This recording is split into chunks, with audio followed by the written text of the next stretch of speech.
There's a few things that make Brothers in Arms really special. I can speak about it from a point of view of the history and the storytelling, and I can speak about that from the point of view of the gameplay. Hurry up! Over there! Moving! Fire on that empty! Hit that empty! Hard! The solutions to a combat problem are very similar to the solutions that you'd have in real war. We try our best to develop our gameplay tactics to be as accurate to actual military tactics as possible. Tactics is not about getting a bigger gun. That's called accessorizing. Tactics is about using your squad. Putting pressure on the enemy and finding ways to outflank and outsmart him. 4 simple principles. I call them the 4 F's. Find the enemy. Let's get that MG set up! Fix him. Don't stop firing! Flank him. And finish him. Of course, there's some leeway there. We got to make it fun for the player. So this time around, we made a lot more freeform. We added a lot more shooter elements to it.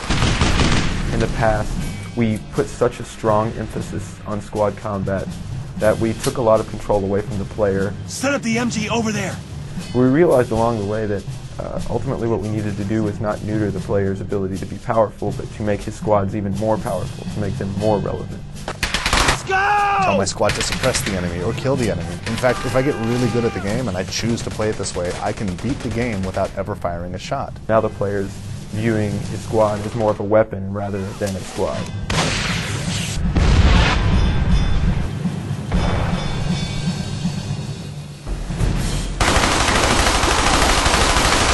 Destructible cover has made a huge difference just in the wow factor and keeping the game new. Just totally blow away a chunk of wall, and like people were just so excited every time they see that. It's like really awesome to see people's reaction to that.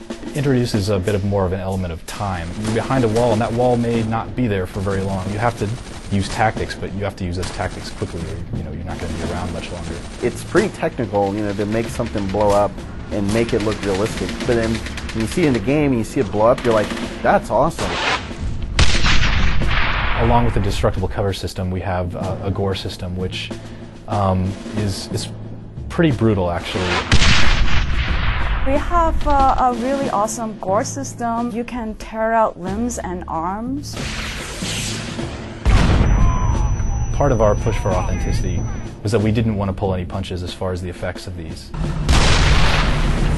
When a bullet hits a target, when a grenade goes off next to a target, we want to show what these things do.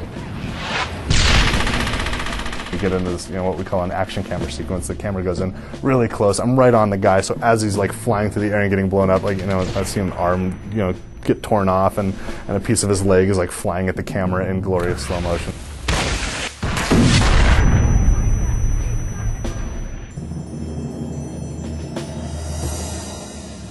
When you see real soldiers in real situations, a lot of time they're in a relaxed or more of a patrol stance. You can't always be perfectly ready. Guns are heavy. You can't always hold them up to your eyeball all the time. Soldiers are not always in combat. They're not always yelling. If he's in patrol, he's talking, and there's color dialogue to go along with that. I don't think you're gonna kill him with words! Coming out of a cinematic, the player and his squad are in this patrol stance. Then you'll suddenly see them all hunker down, and they'll get really quiet.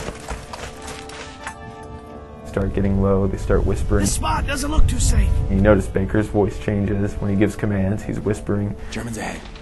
Don't think they saw us. This lets the player know that he's in stealth, and that the Germans can't quite see him, but he can't get too close.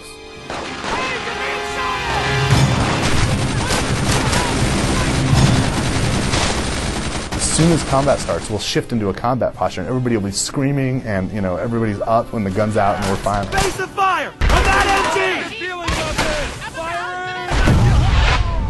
You get a great amount of feedback about your surroundings and about the combat and about the way the battle's about to unfold by just looking at your men. This isn't safe, Frankie.